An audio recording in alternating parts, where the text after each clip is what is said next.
Good evening. My name is Rob Lockhart, and I welcome you to tonight's broadcast from Follow Me Ministries. I'm coming to you again tonight from Jibou, Romania, where I have traveled with my dear friend and brother in Christ, Ryan Curry. Ryan and I have participated in various activities this week. We have met and have had teachings with a youth group. We have each preached at a Baptist church in Rakesh. We have visited Roman Empire ruins, and most importantly, we have visited many individuals and families. And by the time you hear this broadcast, we will have completed a week at a youth camp far into the forest in the mountains. I hope to speak more about that work next week. Two specific men we spoke with in our visits are over 90 years old and lived through World War II and the takeover by the communists after the war. They are both believers and spoke about how they helped to keep the church alive despite threats by the Politia. The church at Rakesh survived, and that's where Ryan and I preached on the first Wednesday we were here. It is a fascinating and inspiring story. Each visit led us into various conversations with specific needs, and we would share Bible passages and pray, but I don't have time tonight to speak about the specifics of these activities. You can, however, get a more complete description on my blog at rlockhart1.wordpress.com. That's RLOCKHART and then the number 1.wordpress.com. As I said last week, we are staying with Aline Poptilikan, a Baptist pastor here in Jibou who has had a long-term relationship with members of Rose Hill Baptist Church, and his wife Bianca and their 3-month-old son Matthias.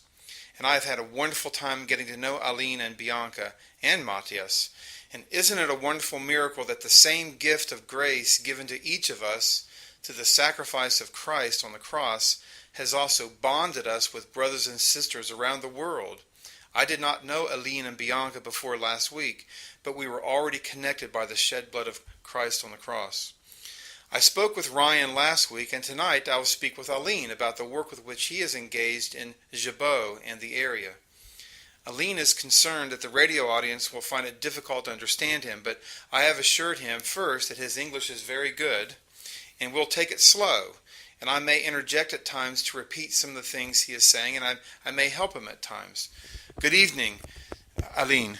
Good evening. Aline, you have a wonderful personal testimony. Could you please share it with us tonight? Yeah. I grew up in a family Christian in this area, in Jibou Baptist Church. And when I was very little, just few times I come to the church because I don't like in that time to come to the church. After I grow up, I meet some friends in the church, and after that I start to come at the church at the Sunday school. And was some happens in my life, and that happens was my story, and this is my story. I'm going to stop you there for a minute. When you first started going to church, was the country still a communist country, or was this after the revolution? When I start to go to church was in before revolution come, during the communist time. Okay, thank you. Well, I didn't mean to interrupt you. Go ahead and tell your story. Okay. One very important story from my life was around 15 years I had in that time. In my family was a very important happened, but not very happy. In that time was a big accident in my family, and from that accident I lose my grandfather from my father part, and after that car accident my grandmother had cancer because of hit of the car, and we was at the doctor, and the doctor everywhere they said, well, it's a time to bring your grandmom home because she had cancer and very soon she will pass. And it was really hard situation in our family because we stay around our grandmom and wait this time. Was in the summer 98. In that time we decided one day to go at the swim in our river very close. with one group from our church. And in that group I was with my brother. My brother had 23 years in that time. And that group was a group from our church, the youth. We was around 6. And there we start to swim. And after that, the older decide to go in one very dangerous place. And because I was just a little boy, I not go in the swim because for me it was really hard. I know just a little bit to swim. But my brother with another 2 go in that very dangerous place. And in that day was really hard for us because under my eyes I lose my brother in the river he dropped. And after that, from there, in 2 minutes I understand I lose my brother. I'm thinking what's happened and I must go to announce my parents. This was very hard for me because my father was at the train station. He worked, was a train engineer in that time. Now he's in retire. And my mom was home. And I arrived there and I said not very clear because not be a very big shock for they. I said maybe my brother he passed, he dropped. And they scary so much in that time. And God worked in my heart in that situation, through that situation. And I received power from him to look a very short time after that in Bible. And I received very important 2 verses for me, for my life. Okay, before you go on, I just want to make sure our audience is clear. At the age of 15, you lost both your grandfather and grandmother, or very soon around that time. Yeah. And then while you and your brother were swimming, your 23-year-old brother drowned there in the river. And you were the one who went back and told your parents, correct? Yeah. Okay. Yes. And your brother was a Christian. When we stayed after a few weeks, maybe months, to look at that situation, my brother was only one very ready for this situation. Yes. Because another's wasn't very good believers, but my brother was. Okay. He was involved in ministry at the church. He preached the gospel in a lot of places, and he was baptized, and praise God for that. I'm sorry for my losing, but I praise God. He is in control. Yes. So your brother was ready for that, and that's the really important message, is that he was ready for what happens after death. And so, again, I'm sorry to interrupt you, but you were going on and said 2 very important Bible passages became important to you. Yeah, when I see it, this situation, I see it not which is very older. We expect my grandmom to pass. She was very sick. She had cancer. All doctors said go home and maybe in 3 weeks she will pass. From my family passed who was the most power, my brother. He had 23 years.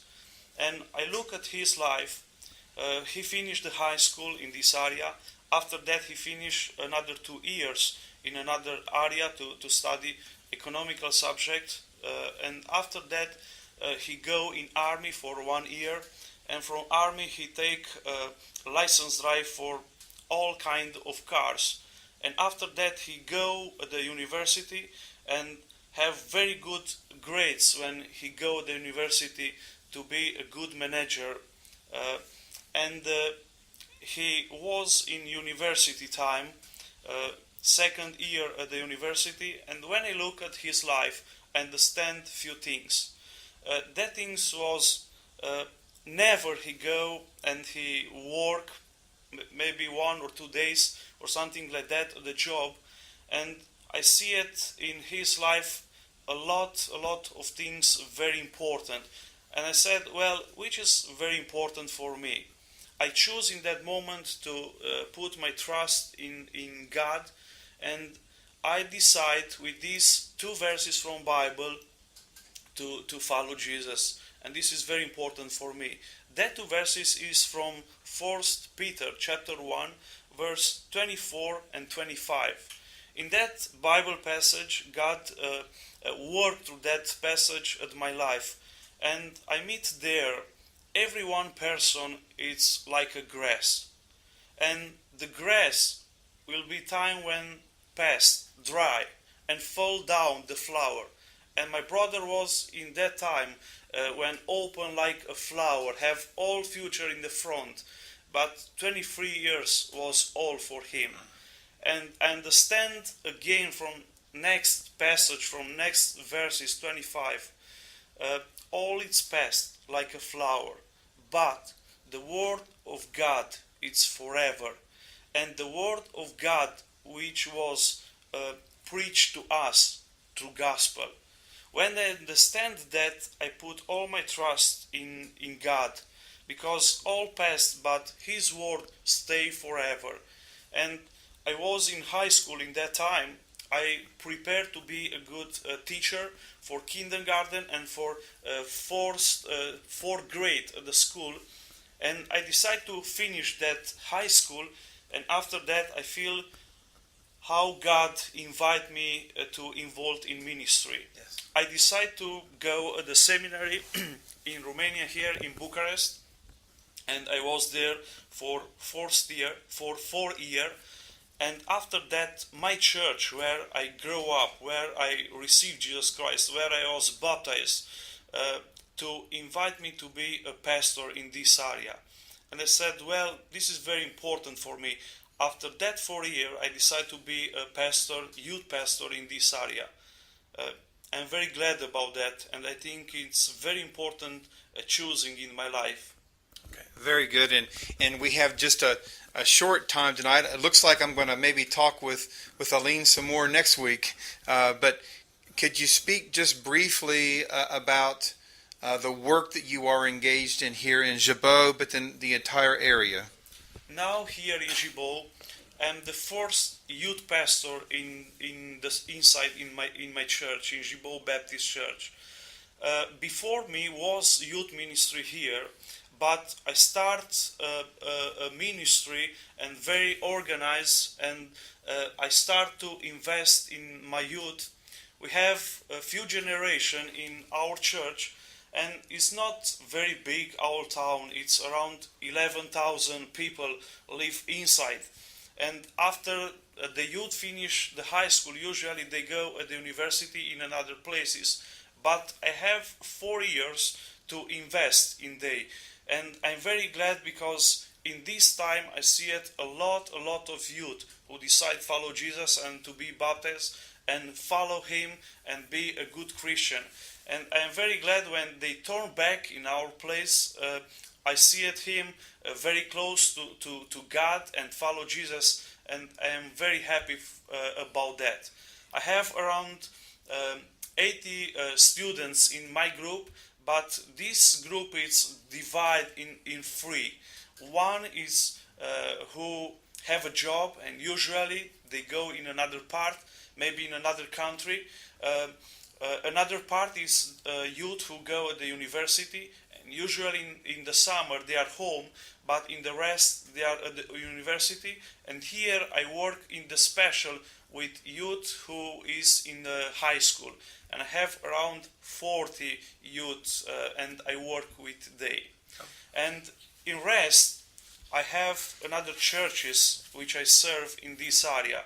Maybe the distance is 45 minutes from here, from Jabot, and I serve in Rakush, full pastor, another church, and I serve in Hida, same full pastor.